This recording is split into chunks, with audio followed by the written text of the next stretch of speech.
Welcome back.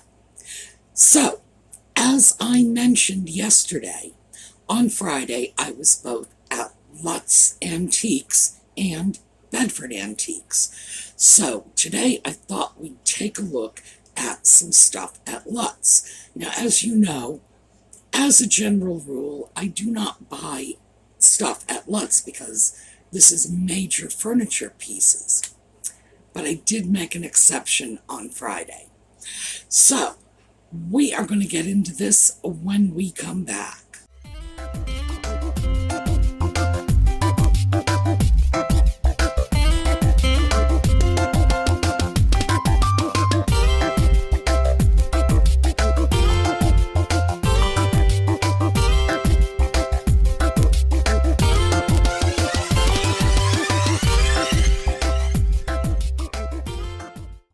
Well, I started off outside, and Lutz keeps a lot of items outside. They have a lot of metal goods, including some really interesting art pieces, and I believe I've shown you some of them.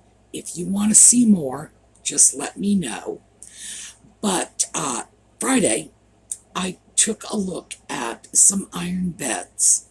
And I thought that would be something very interesting because one of the things I've been trying to catch at Lutz is groups of film clips about specific items. So bookcases, china cabinets.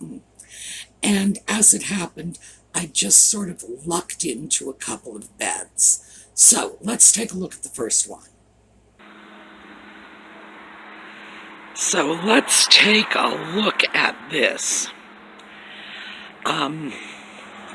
This would be a great restoration project. It's an iron bed. We can see because the paint is peeling off here. Wonderful old sort of, I don't want to say Victorian. I'm tempted to say Victorian. But it's more an Art Nouveau design. Headboard and footboard, and the rails. And I know how these old beds go together, so it's not much of a surprise. I'm not sure when this was painted. Obviously in an era when they thought picking out the details was the thing to do. Originally, pieces like this probably would have been painted all one color, and that one color would probably have been white. Interesting piece. When you're dealing with beds like this, you are invariably dealing with a double or full-size bed, which is right across here. It's like 54 inches is a double bed size, and then you go up to 60. It's only another 6 inches, and that's queen.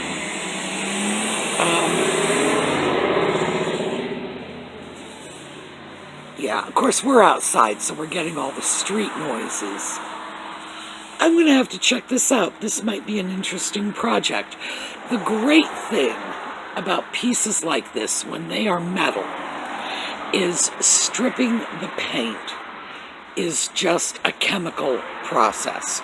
You throw a paint stripper on, you take a stiff brush, scrape the paint off, and you're good to go. And quite frankly, since we once stripped paint off a lamp with oven cleaner, stripping paint is not all that hard. Now, that is a really great old bed, and it's old. It's hard to say. I was about to throw a date on it, then I said, wait a minute, no. Because the reason it's hard to say is they started making beds like this as early as the 1870s, and because they were made out of iron, they could keep the molds and use them for decades, and they did. So you get an iron bed, and if the popular color happens to be pink this year, it's a pink iron bed. 5 years from now, the popular color might be blue. It'll be a blue iron bed because they were designed to be painted. The way that bed goes together, it's an older style. The side rails drop into little little openings in the headboard and footboard. It just drops right in, and it's a gravity fit. And the reason I know so much about those is because that's how my bed goes together. It's simple. It's just as simple as can be. Now, in the Victorian era, and in fact, until fairly recent times, what they would have put on that bed frame, once you had the headboard, footboard, and a rail on either side, what they would have put on top of the rails would have been a springboard. And this is a metal frame with springs, and they were all laced together. So it kind of looked like a springy chain link fence. And your mattress went directly on top of this spring. Nowadays, we use box springs, and I shouldn't say that because there seems to be a trend away from box springs and over to platform beds now, where the bed frame is all made of wood and there is a solid piece of plywood, and you drop a mattress on top of that. And now the mattresses are, my goodness, huge. We're talking 12, 14 inches thick. Now, at the time that iron bed was made, a mattress might have been 6 inches thick. We are very spoiled compared to our grandparents. But a piece like that is very easy to convert to modern use. Now, my bed is a double, and double is full, full is double. It's just 2 words for the same size bed. But a queen size bed is only about 6 inches wider, which means if you can tolerate a mattress and box spring sticking out for 3 inches on either side, you can easily use a double or full bed frame for a queen size bed. And keep in mind that when I'm talking about the size of the bed, I'm talking about the mattress only. So if the rails are, 1 inch or 2 wide, the box spring and mattress might only come out 1 inch on either side. Bed sizes becoming standard is relatively modern. A double bed, which is 48 inches, is twice the width of, 54 inches, I'm sorry, is twice the width of a crib, which is 26 inches. A twin bed is about 48 inches. So a queen size is 60, and then you go up to a king size, which is about 72.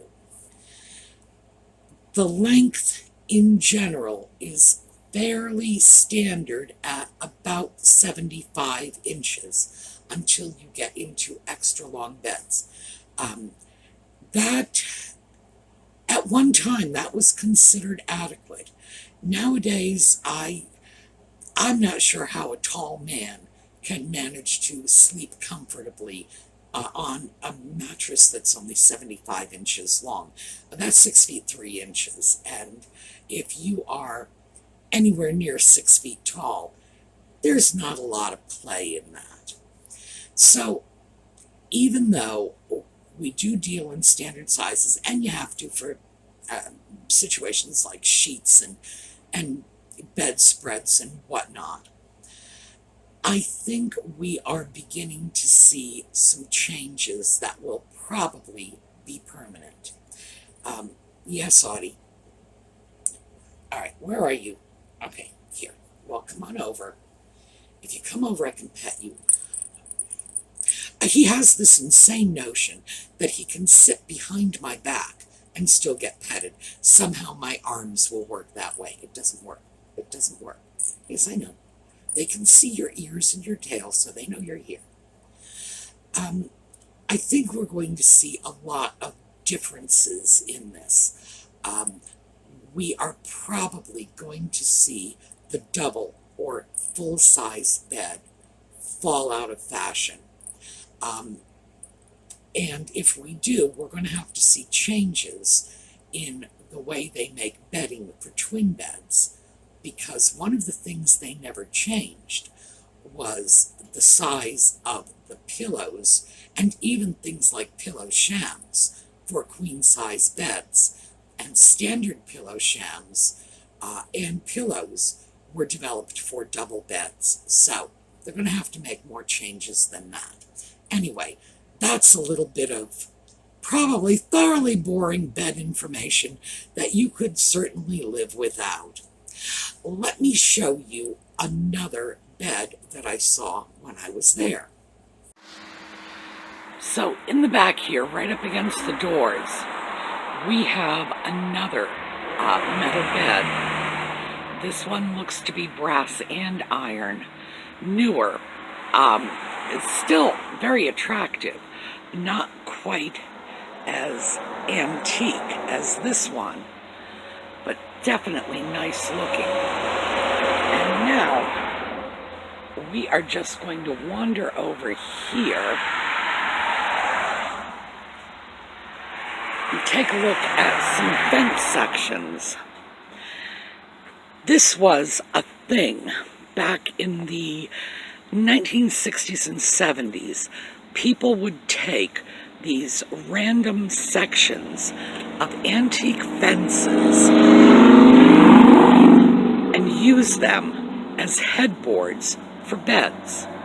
The way they would do it is they would take the little fence section, like we have here, and they would attach it to the wall and simply bring out the bed on a frame, independent of the headboard, but it gave you the look of a nice antique headboard on your bed.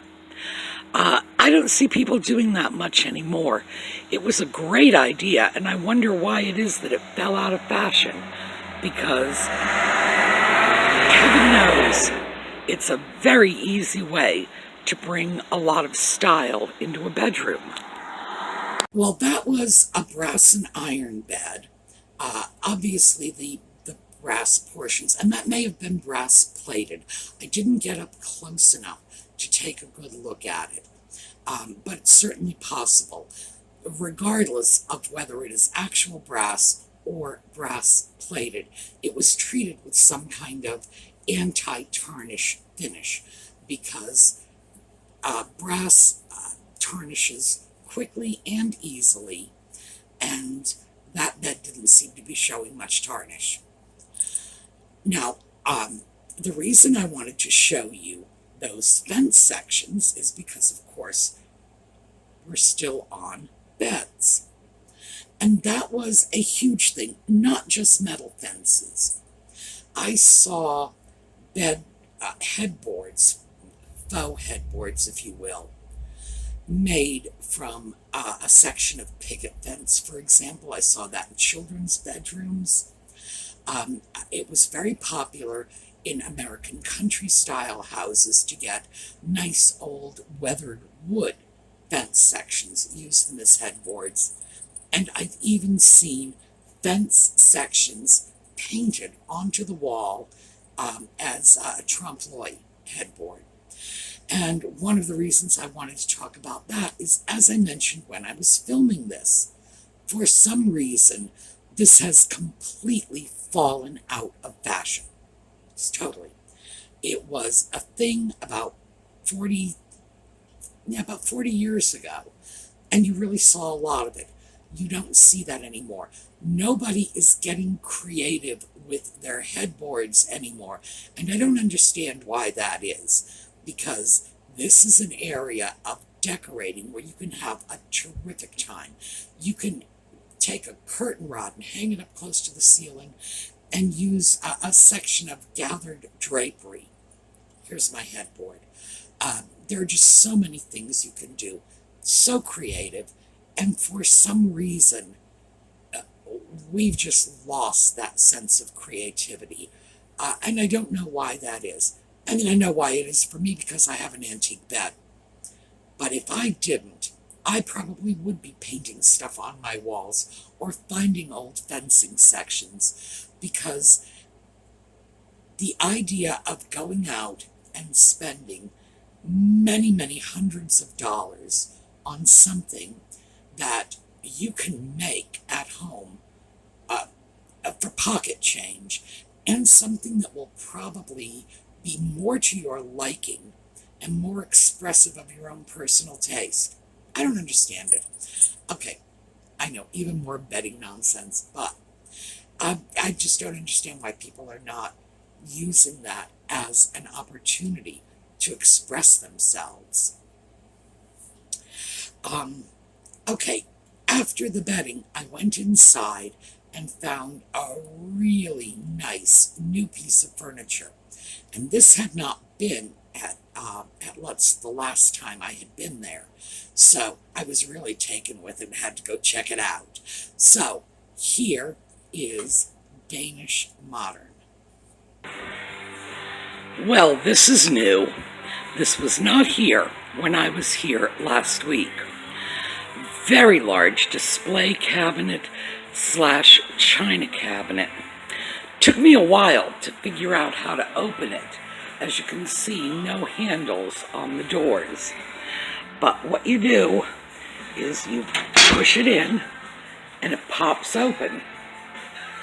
And our price here is $7.95.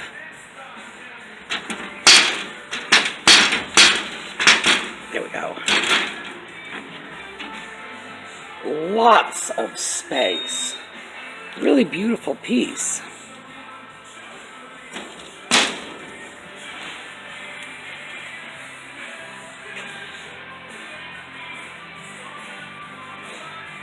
The lines on a piece like this are deceptively simple.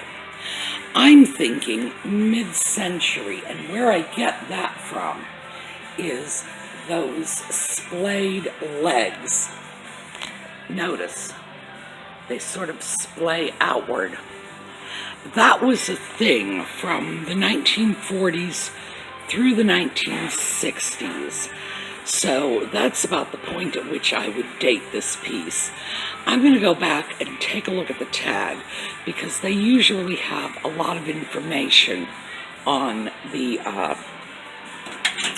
age and date of the piece. Denmark rosewood book cabinet.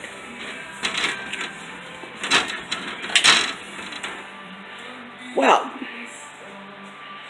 so I have to say, I don't think I was that far off. The Danish modern style was extremely popular in the mid-century. That's a beautiful piece. Now you're probably thinking $7.95 is a high price for that piece. I cringe to think of how much that probably cost when it was new. That, having had a chance to get up close and personal with that piece, I can tell you that that is a quality piece of furniture. It may have even been a designer piece. It was just really beautifully made. And we associate Danish modern furniture with the mid-century. Its heyday was really from the end of the Second World War up to about the mid-60s. By the late 60s, it had fallen out of fashion. But interestingly enough, Danish modern dates back to the Art Deco period, the 1920s. There was a Danish designer Cora Clint. No, it's not. All right, I'm sorry, I'm ignoring you. I imagine you heard that. This is my life. Cats yelling at me. It's not Cora like the woman's name, C-O-R-A. It's a man. It's Cora. K-A-A-R-E. K-L-I-N-T. And yes, Danish names are odd. He had developed what we now know as Danish modern furniture back in the 20s. And you can see how it would have come out of the same influences that in France were leading to Art Deco, in Denmark were leading to Danish modern. It became popular in Denmark in the 1930s, but then of course the war came, ravaged Europe. As Americans, we sort of have a hard time understanding that, like emotionally relating to it, because the war wasn't fought on our soil. We were not crippled by it. Our economy was not shredded by the war. Everyone else's was, which is why we pretty much came out as the major superpower, because the war was not in our backyard. But after the war, Danish modern became very popular in the U.S. because it was featured in the Metropolitan Museum of Modern Art. Museum of Modern Art, not Metropolitan Museum. Museum of Modern Art, MoMA, New York. Remember them? Yes, I don't know what I was thinking of with Metropolitan. Okay. Anyway, they highlighted a few pieces, took off. It appealed very strongly to the post-war mindset of, we are new, we are modern, we are hip, we are moving forward. And so it took off strongly in the United States, and then it got its own American spin. And Danish modern very quickly became mid-century modern. It's beautiful furniture if you like it. I like looking at this furniture in other people's homes. I do not like it for myself. It's not something I would want to live with. It's too stark, really. It's just not visually interesting enough for me. But then again, I like Eastlake, and Eastlake is Gothic revival. So we're talking about something that came out of the mid-20th century, and I like something that came out of the 12th century. So, that's differences in taste is what makes the world go round. But when I see pieces like that piece at Lutz, it's like, wow, you really understand what an impact this furniture had when it was first introduced to the American public, because the average American home was, overstuffed chairs and sofas with big floral prints. This was totally, totally different. So, I thought you might enjoy taking a look at that. I thought it was great. And now we're going over to a piece that is probably the exact opposite of Danish modern, and this is German country. Now it's going to be tricky getting a picture of this because there's only this much space to work with. So we're just going to start at the top and work our way down. This is a beautifully hand-painted German wardrobe. The piece is huge. I think we are looking at about 7 feet to the top of the pediment. Lovely, lovely piece here. $9.50. Let's. All right. There we go. Okay, I figured out how to get the left door open. this very interesting and ornate little catch.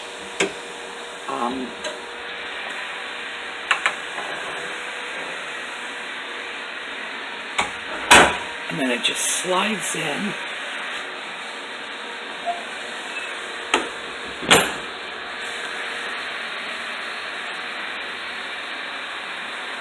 Beautiful, beautiful design work.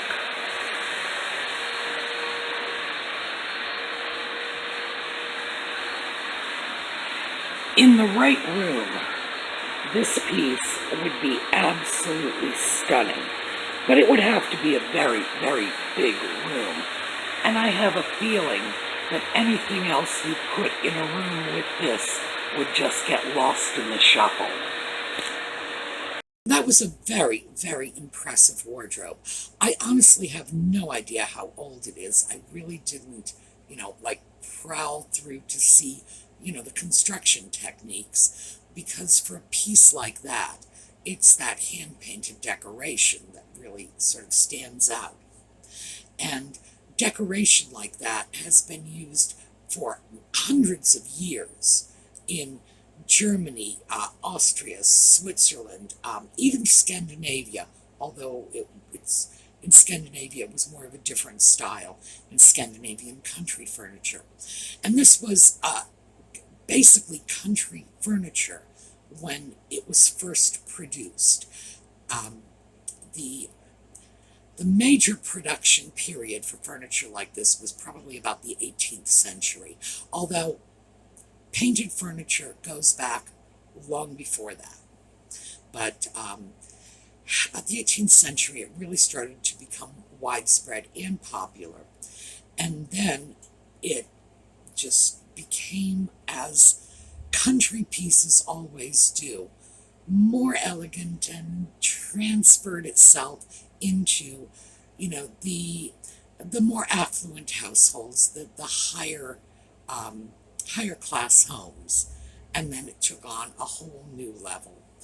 I think the piece at Lutz's was not that old. I honestly have to say, the paint didn't look that old to me. Some of the painting techniques didn't look that old to me. So it's probably vintage, but I doubt if it's even antique. Beautiful, beautiful piece. That was $950, and you can understand that. It's just, that's a massive piece. It's a statement piece. And interestingly enough, that's not my style either. Danish modern is way too simple for me, but German country is way too busy for me. I'm somewhere in the middle. Steampunk. Actually, that's not quite true, because the last time I had been at Lutz's, before I was there last Friday, been a week earlier, I checked up on a piece that I like. Well, it's a set of pieces that I like. I always enjoy looking at it, and I'm pretty sure I've shown this to you before. So let's take a look. Now we're going to have to take a closer look at these pieces, because I never pass up Art Deco when I see it. So let's go over here.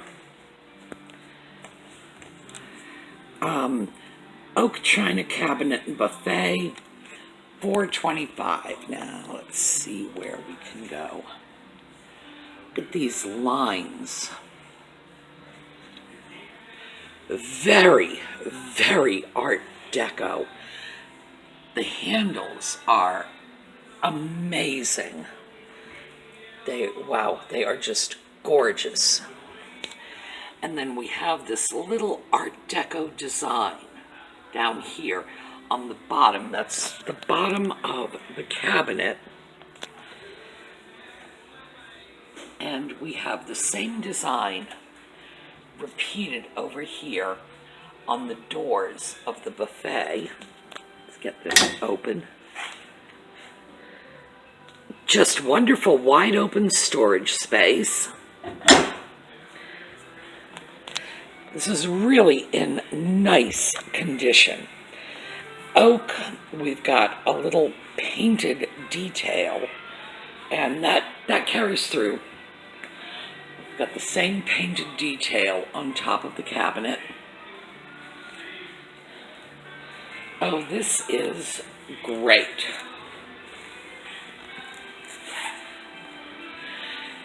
And interestingly enough, they are of a sort of smaller size that would make them serviceable in smaller modern apartments or condominiums.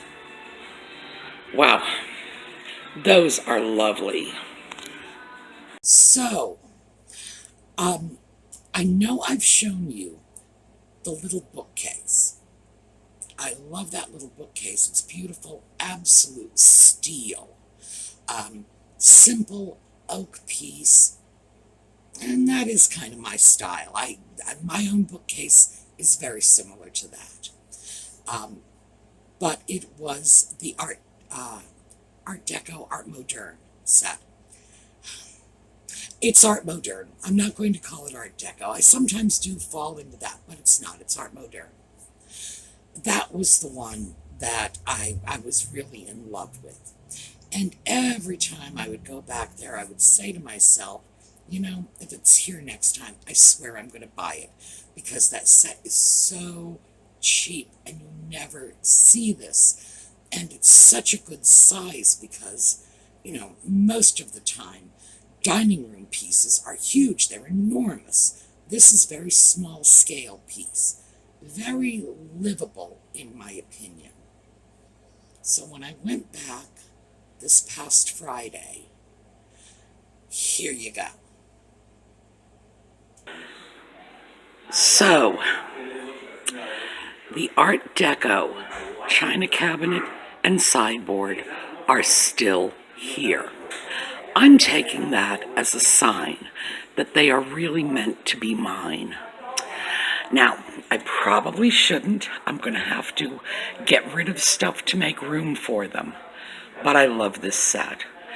And I kept saying to myself, oh well, somebody will come along and buy it, and the temptation will be gone. But nobody has, and the temptation is still here. So I think it's high time I acted on it. We are going to need to do a little sort of quick down and dirty refinish on this. And the reason why is you can see there's damage here. But if you look at this, we've also got this gold striping that I do not want to remove. Touching it up is probably not going to be difficult, and I'd have no objection to touching it up. But removing it, that means a full refinish is out of the question. This is definitely part of the aesthetic of the piece. And here, let's go down here and see if you can see. There we go. We've got even more here in terms of our beautiful Art Deco design work. Very nice.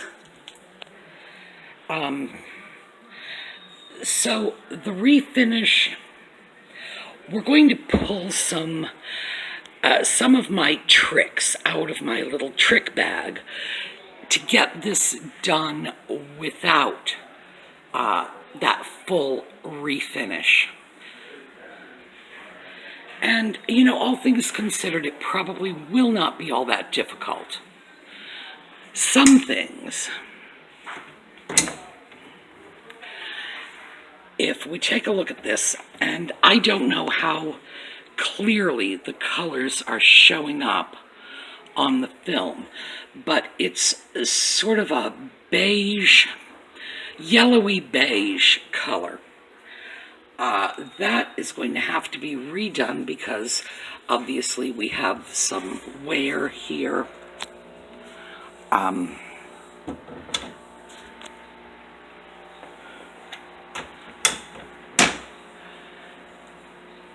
This door is dropping a little on this side. See, notice the space line is getting wider. So this hinge will need to be tightened a little. This is going to be a fun project because the restoration work is going to be relatively minor. And again, we have our pretty little deco design down at the bottom here. But as you can see, there are areas where the gilding might do with a little touch-up. Well, I took it as a sign. It was still there. It was meant to be mine. Now, you know I shouldn't have done it because I already bought myself a birthday present. And I am going to have to get rid of something in order to house this. What was I thinking? But I can tell you what I was thinking. Art Deco and Art Moderne furniture is hard to come by, especially pieces that are really representative of the style. You can find a lot of pieces that are, say, 80 to 100 years old. 80 years old is usually about, the Art Moderne period. 100 and we're moving toward Deco. You can find pieces like that, and they have the influences. So it's like, yes, this is a very Art Deco influenced piece, but real Art Deco with the graphics like that and the circular cutouts, that is hard to find. Now, those pieces are actually Art Moderne / Art Deco. Some of the elements are so strongly Art Deco, it's hard for me to call it Art Moderne. Some of the elements are so strongly Art Moderne, it's hard for me to call it Art Deco. So I think what I'm going to end up labeling this is American Art Deco, because we had our own interpretation, Streamline Moderne. But in Streamline Moderne, we often lost some of the Art Deco embellishments. Things like those little painted medallions on the bottom.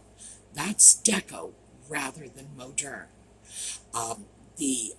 The strong curves in the lines, Moderne rather than Deco. So, I don't know. But I find it hard to actually locate pieces like this. I go out shopping all the time. I don't see it. It could be just that it's, a function of where I am. That's always possible. But I suspect it is because that style was so distinctive that when it fell out of fashion, people probably got rid of the furniture, and the old Deco and Moderne pieces probably went into the trash heap back in the 60s when they were not, it was not thought of as a valuable design style.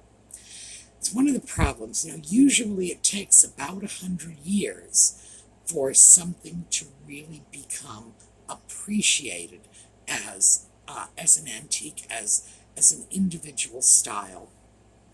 Art Deco sort of fell by the wayside, and I can remember in the 60s, the 70s, the 80s, it was not well regarded.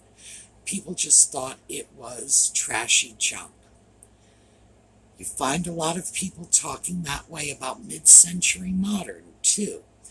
But fortunately for the mid-century modern pieces that are not going to end up in the trash heap, there are enough people out there who see this as a valuable style, a style worth preserving, worth paying attention to. And there were a lot of very good designers in the mid-century. So, yeah, there's an argument to be made for it. But I think the biggest push for me in getting those pieces is, when am I ever going to find that again? Not around here, I'm not. and my kitchen is already moving in that direction. So this is what's happening. And how can you argue with the price?